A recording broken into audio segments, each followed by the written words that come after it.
Bonjour à tous et bienvenue dans ce petit document sur la quantité de matière et plus précisément sur la façon de la mesurer et de la calculer. Alors je vais commencer par rappeler quelques définitions sur la quantité de matière.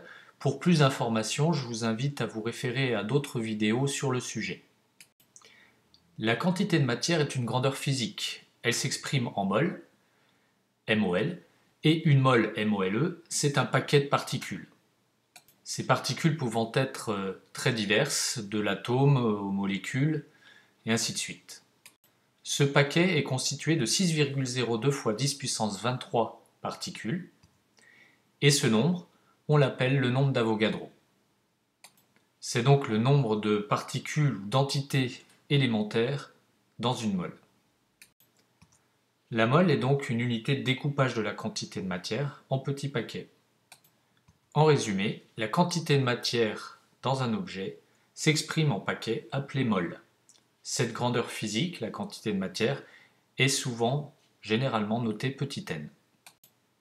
Comment mesurer des quantités de matière? Alors, le molmètre n'existe pas. Mètre pour mesure, donc on n'a pas d'appareil pour mesurer des moles. Par contre, on sait facilement mesurer des volumes et des masses. Alors les volumes avec en particulier les éprouvettes graduées, ou plus précis les pipettes, qu'elles soient graduées ou jaugées, et les masses bien sûr avec des balances. Le lien entre la quantité de matière et la masse est la masse molaire. Puisqu'on sait mesurer des masses, eh bien la masse molaire nous permettra de passer directement à l'équivalent en quantité de matière. La masse molaire est notée M capital, ou grand M. Il y a deux masses molaires utilisées. La première est la masse molaire atomique. Cette masse molaire atomique sera utilisée surtout dans les calculs, comme intermédiaire de calcul, parce que la matière est rarement sous forme d'atomes seuls, mis à part pour les gaz rares. Et cette masse molaire atomique sera donnée, entre autres, par la classification périodique des éléments. La masse molaire est notée grand M, donc, et s'exprime en grammes par mol, ou gramme mol moins 1.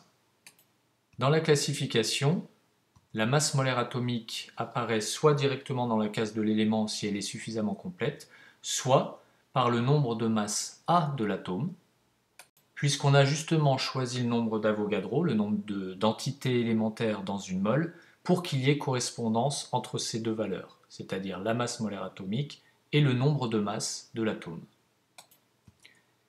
Pour les molécules, on utilisera la masse molaire moléculaire, qui se note elle aussi grand M, et qui est calculée grâce aux masses molaires atomiques vues précédemment. Je rappelle rapidement comment on utilise ces masses molaires atomiques pour calculer la masse molaire moléculaire. Je vais partir d'un exemple, la molécule d'éthane, l'hydrocarbure, dont la formule brute est C2H6. Cette molécule est donc composée de 2 atomes de carbone et de 6 atomes d'hydrogène. Eh bien, sa masse molaire moléculaire, puisqu'il s'agit d'une molécule, est déduite des masses molaires atomiques grâce au nombre d'atomes qui constituent cette molécule. Elle est égale à 2 fois la masse molaire atomique du carbone, plus 6 fois la masse molaire atomique de l'hydrogène, puisqu'elle est composée donc de 2 atomes de carbone et de 6 atomes d'hydrogène. Une mole d'éthane sera donc composée de 2 moles d'atomes de carbone et de 6 moles d'atomes d'hydrogène. Le calcul donne donc, en utilisant les tables de données des masses molaires atomiques, 30 grammes par mol. On est souvent amené à calculer les masses molaires moléculaires. Bon, elles peuvent être données, mais il y a tellement de molécules différentes que ça devient compliqué de toutes les lister. On peut quand même les trouver dans des ouvrages spécialisés. Deuxième grandeur qu'on peut mesurer facilement, c'est le volume. Eh bien, le lien entre la quantité de matière et le volume qui renferme cette quantité de matière, c'est le volume molaire, qu'on note généralement grand V indice M. On verra après qu'on l'utilise surtout pour les gaz, mais la définition du volume molaire, c'est tout simplement le volume occupé par une mole de la substance. Vm s'exprime donc en litres par mol. Alors nous allons voir maintenant les différents cas pour calculer les quantités de matière suivant la nature des substances que l'on a en face de nous. Alors si on a un solide pur, donc il est assez facile de le peser, beaucoup plus facile de le peser que de mesurer son volume. Imaginons par exemple un solide en poudre ou ayant une forme particulière très complexe, mesurer son volume est trop compliqué.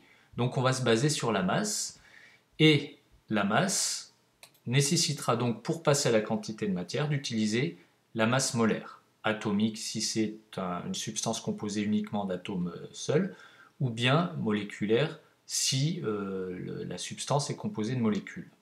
Alors je repars de la définition de la masse molaire, m égale petit m sur petit n. Comment je le retrouve si je ne le connais pas par cœur? Eh bien grâce à l'unité de la masse molaire qui est en grammes par mol, donc la masse en grammes et la quantité de matière en mol. Grammes par mol signifiant des grammes divisé par des mols, donc on a bien affaire à un quotient.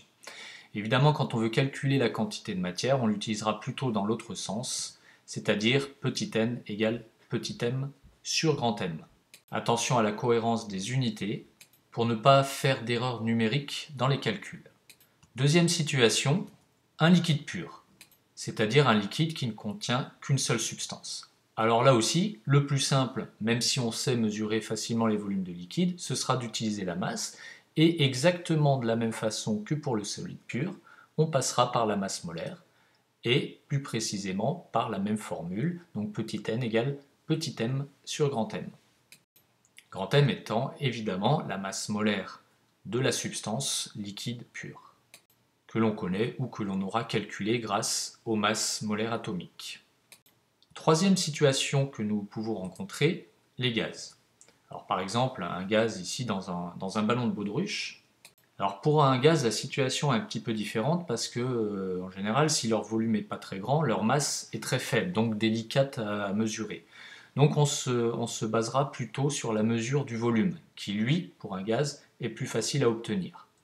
Alors on utilisera donc pour ça la définition du volume molaire, le volume molaire étant en litres par mol, donc un quotient du volume par la quantité de matière. On retrouve la formule Vm égale V, le volume en litres, divisé par la quantité de matière de la substance, en mol. Là encore, s'il s'agit de calculer petit n, évidemment, on transformera la formule pour l'utiliser directement, n égale V sur Vm. Une petite remarque, l'unité standard dans le système international pour le volume est le mètre cube, mais comme on travaille souvent sur des petites quantités en laboratoire, on utilise le litre. Là aussi, s'assurer de la cohérence des unités dans le calcul. Enfin, dernier cas, et non des moindres, le cas des espèces dissoutes en solution, par exemple les solutions aqueuses. Alors je rappelle qu'une solution aqueuse est un mélange d'un solvant, l'espèce majoritaire, et d'un ou plusieurs solutés, ici symbolisés par les petits points rouges. Alors la petite difficulté ici vient du fait que si on pèse ou si on mesure le volume de l'ensemble, on ne pourra pas différencier le solvant du soluté. Si je veux connaître la quantité de matière de l'espèce dissoute, ici les petits points rouges, eh bien je vais utiliser la concentration molaire de la solution, concentration molaire en soluté, qui s'exprime en mol par litre, et qui est donc, en utilisant toujours cette unité, le quotient entre la quantité de matière d'espèce dissoute, petit n, et le volume de solution. Attention, je dis bien le volume de solution, et pas uniquement le volume de solvant, le volume intégral de la solution dans laquelle se trouve le soluté.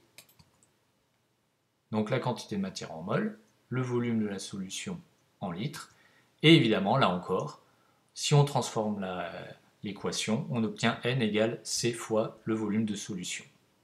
C étant, je le rappelle, la concentration molaire en espèces dissoutes. Voilà, je vous remercie pour votre attention et je vous dis à bientôt.